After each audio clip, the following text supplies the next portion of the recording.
Гостин во Република ТВ е доктор Даринка Мицевска, директорка на Заводот за превенција и лекување на респираторни заболувања во Отешево. Ке зборуваме за болестите на долните дишни патишта. Добар ден. Добар ден. Според некои статистики, дури 870.000 граѓани во Македонија боледуваат од респираторни болести, а од нив скоро 200.000 имаат болести на долните дишни патишта. Како ја коментирате оваа бројка? Па мислам дека бројката е реална, дури може да е и поголема, затоа што морбидитетот од горнореспираторните инфекции и акутните состојби, тоест пациентите кои што одат на матичен лекар заради респираторни инфекции, кои што викаат брза помош, кои што може да е дури и поголем. Оваа бројка не само кај нас, него е многу висока и на светско ниво и се должи на загадувањето на животната средина, на загадувањето на воздухот, посебно што се манифестира во овој период од десента, кога почнуваат респираторните инфекции, тоест обично настинките, ние што ги викаме обични настинки, кои што може да се искомплицираат и да предизвикаат и воспаление на долните дишни патишта. Респираторниот систем е отворен систем, најприемчив за контакт со надворешната средина и за да влезат патогените организми, затоа што човекот не може без дишење, мора да диши и во загадена средина, и во затворени простории кај што се кива, и кај што има болни. Може без храна, без вода неколку денови, ама без дишење не може неколку минути. Значи, затоа отвореноста на респираторниот систем кон инфекции е многу голема. Јас мислам дека најмалку 2 до 3 пати годишно секој возрасен добива настинка, а децата дури и до 10 пати. Така што не се воопшто чудни овие бројки, дури може, значи, да има и поголем процент на посета на пациентите кај лекарите и најмногу тоа може да се види од статистиката што ќе излезе од мој термин. Затоа што досега не се водеше некоја многу голема точна бројка, дури се обидувавме со години. Јас 35 години се работам со респираторни заболувања, се разни статистики, не знам, консензуси, регистри, не можеме да дојдеме до точна бројка, али мислам дека со мој термин, конечно, ќе можеме да дојдеме и за акутните, и за хроничните, така до некој просек, кои како се посетени. Кои се најчестите болести на долните дишни патишта? Па, горнореспираторните инфекции се поблаги, значи тие го опфаќаат носот, синусите, увото, ларингсот, фарингсот, а долнореспираторните инфекции, значи се бронхитите кои што се акутни и хронични. После тоа, ако се искомплицираат клиничките слики, значи се добиваат бронхиолити, хронични бронхити, емфизем, бронхиектази, астмата исто така. Значи, тоа е професионалните експозиции, професионалните заболувања. Многу голема и широка палетата е на болести на долните дишни патишта. Па фиброзите, па малигните, па што да ви кажам, тоа е многу голема бројка, широка. Со доаѓањето на зимата се актуализираат и болестите како астма, бронхитис, бронхопневмонија. Освен загадениот воздух и вирусите, што друго ги поттикнува овие болести на долните дишни патишта? Значи, огромен е бројот на причинители за овие состојби. Имаме состојби од домајкинот и состојби од средината, тоест состојби на пациентот, кој што може да има намален имунитет, може да има некои други пропратни заболувања. Може многу причини од страна на домајкинот да ја актуализираат оваа состојба. А освен загадениот воздух, значи тука се пушењето на цигарите, неземањето на соодветна исхрана, факторите на околината, работа во загадени простории, контакти со болни лица, престој во загушливи затворени простории, некоја, да речам, епидемија на некој вирус што ќе помине таа година, еве сведоци сме секоја година имаме епидемија на некој нов вирус. А најчесто што ги предизвикува, значи, што го поттикнува организмот да се дестабилизира, тоа се настинките, контактите со болните, недоволното внесување на течности, неземањето на соодветна исхрана, невнесувањето на витамини. Малку треба организмот да се дестабилизира за да може вирусот да го совлада. А сега, затоа што секоја година имаме некој нов вид на некоја пандемија или на некој вирус што кружи, ги зафаќа болните, посебно хроничните болни на респираторниот систем, кои што многу тешко ги поминуваат тие состојби, тие дури доаѓаат и во животна опасност, кога ќе им се активира болеста од некој вирус.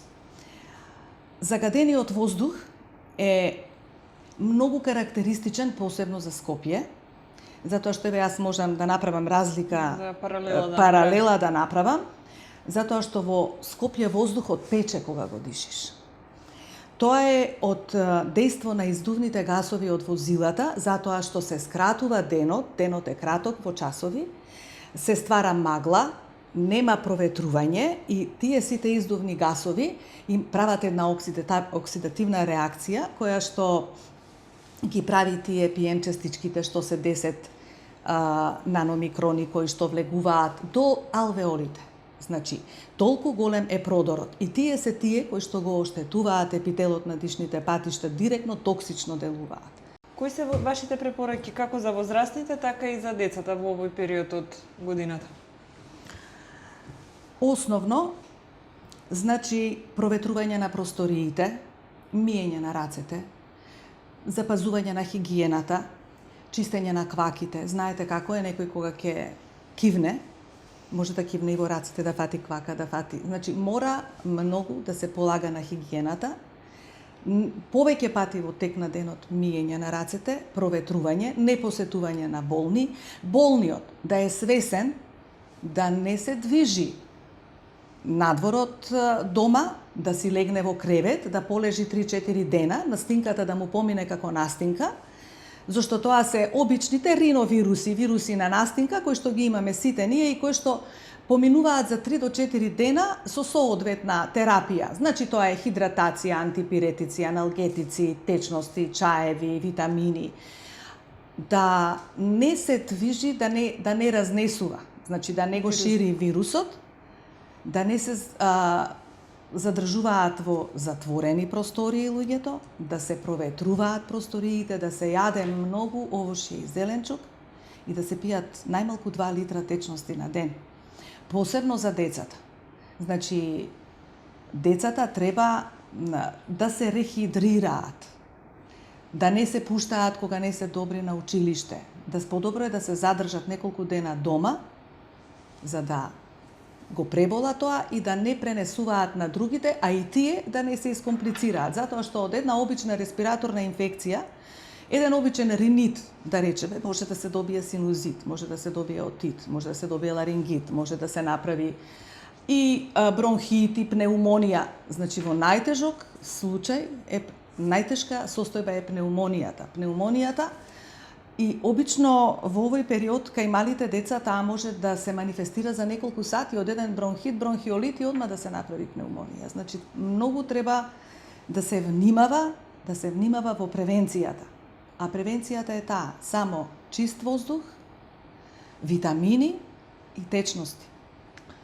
Доктор Мицевска, вие сте директорка на Заводот за превенција и лекување на респираторни заболувања во Тешево. Кој се може да се одличи во тој завод и како пациентите да добијат упат за таму, како да стасаат до него? Значи, нашиот завод постои и работи од 1980 година. Имаме долга традиција и сме единствена здравствена установа за рехабилитација на респираторен систем во Република Македонија.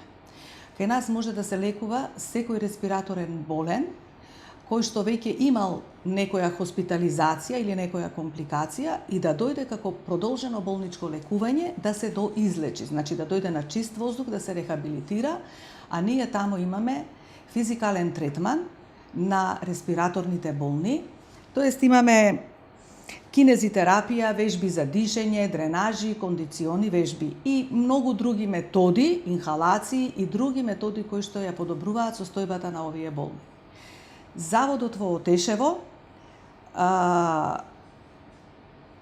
пружа, значи, и превенција, и лекување, и рехабилитација.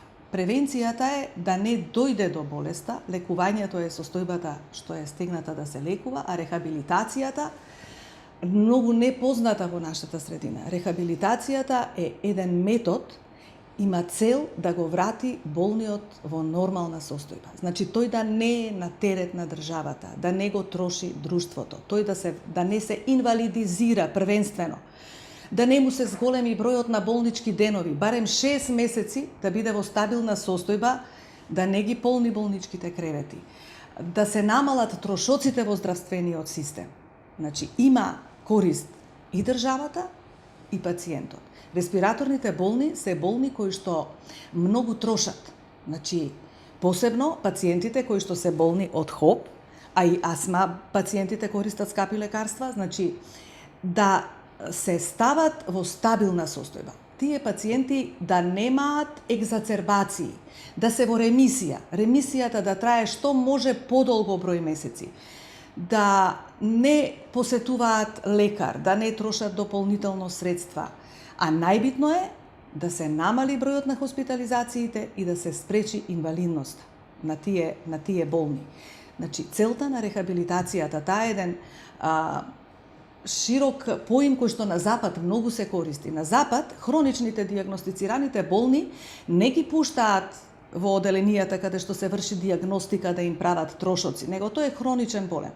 Го праќаат одма таму каде што е дијагностицирана рехабилитација, го одделуваат од средината каде што, например, од нечистиот воздух или експозиција во работна средина или да речеме работи со некои загадувачки материи или е хроничен болен, одма на поевтината варијанта, значи ако тамо не му помине, дури после тоа. Кој се може да добие упат и како да стасаат? Значи упатот ви кажав, упатот се добива со препорака од клиниките каде што пациентот лежал. Дали лежал за пнеумонија, за хроничен бронхит, за хронична обструктивна, за астма, за што било емфизем. Значи некој проблем на респираторниот систем, добива упат од фондот, оди на комисија, комисијата му дава решение и тој доаѓа кај нас да се лекува во заводот.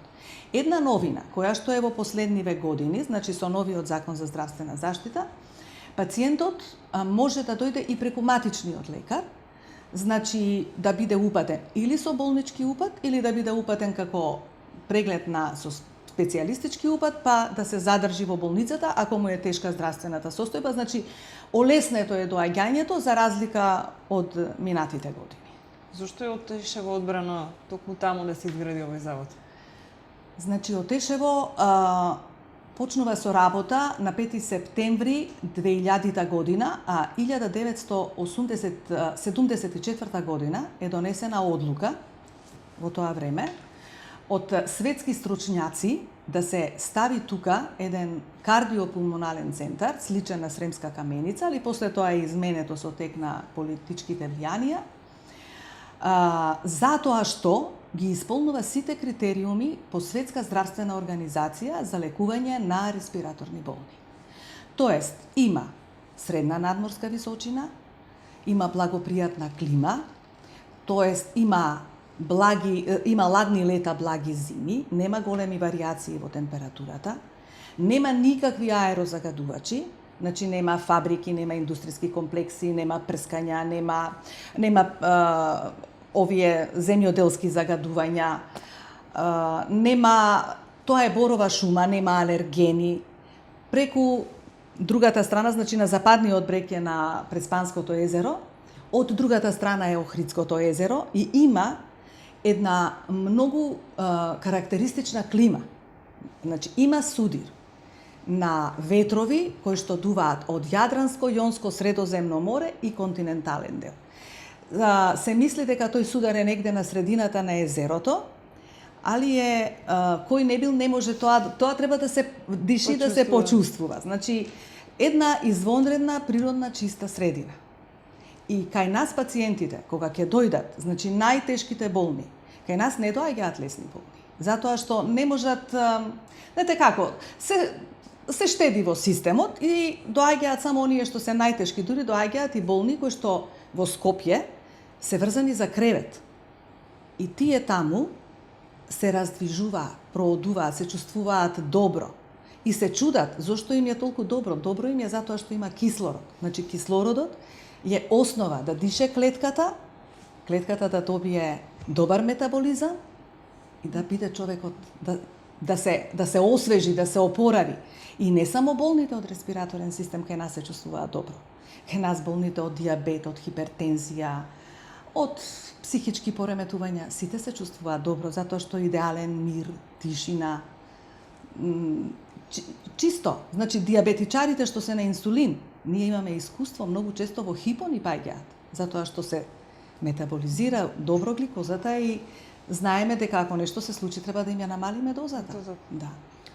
Се лекува ли бронхитисот и дали неизлечен бронхитис по неколку години може да се развие во нешто друго? Акутниот бронхит се лекува. Да, се лекува 100%, а хроничниот бронхит може да си биде години хроничен бронхит, а може може да премине и во хронична обструктивна болест.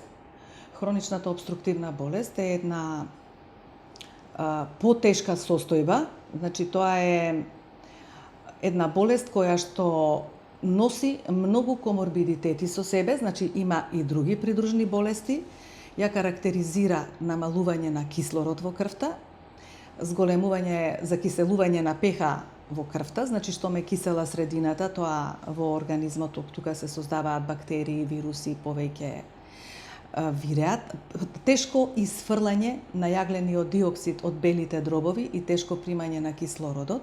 Значи имаме пореметување на гасовите, на ацидо-базната равнотежа. Тие болни се зависни од кислород. После тоа тие болни, значи обично имаат и хипертензија, и диабет, и метаболен синдром, сега многу придружни состојби. Најголемите потрошувачи и срцеви заболувања, и кардиомиопатии, и болести на десно срце, десни декомпензации, емфиземи, значи имаат многу проблеми. Кај овие болни, значи кои што имаат хронични бронхити, доаѓа до една хронична инфламација на епителот. Таа хронична инфламација на епителот е подлога да се направи една деструкција на бронхот. Се привлекуваат инфламаторните клетки од организмот и тука се создава воспалителен процес кој што со сите своји фази го деструира бронхот, го стеснува, го деформира и тој болен веќе станува хроничен болен. И покрај сите терапии што се дадени до сега, значи и покрај сите аеросол терапии, инхалаторни терапии, антибиотици, кај одреден не може да се одреди како да се спречи и како да се отстрани болеста. Значи многу има мултифакторијални фактори. Еден од најлошите е пушењето. Се стремиме ние тамо и сите лекари да се запре пушењето кај бронхитите, кај хроничните бронхити, за да не се искомплицираат понатака. Значи, таа хронична инфламација, што ќе почне од бронхите, оди до алвеолите, па таму прави бронхиолити, емфиземи, деструкција на алвеоларните септи, а може, значи, и да почне одоздола, да почне како една пнеумонија, една деструкција на паренхимот, па да тргне нагоре. Тоа е дискутабилно на светско ниво. Значи, како ова се развива и како не може да се открие што све и како да се спречи да се лечи, затоа што покрај сите терапии, симптомите на пациентите сега има многу добри терапии и за астмата, значи симптомите се купираат, се намалуваат, пациентот подобро се чувствува, ама инфламацијата работи во организмот. Не може да се до крај да се излечи. Освен чистиот воздух, каква терапија е потребна да се излечат болестите на долните дишни патишта? Значи, морам да кажам дека не е само воздухот тој што ги лечи пациентите, него е терапијата многу обемна и многу комплексна. Значи, тоа се лекови кои што се во групата на бронходилататори, кортикостероиди, антибиотици, аеросоли од различни видови, конкретно кај нас. Значи, ние даваме инхалаторна терапија, индивидуално дозирана спрема потребите на секој пациент. Потоа, по наодите што ќе ги најде лекарот во тек на исследувањата, затоа што рехабилитацијата е еден мултидисциплинарен тимски пристап на лекување. Ви кажав која е целта.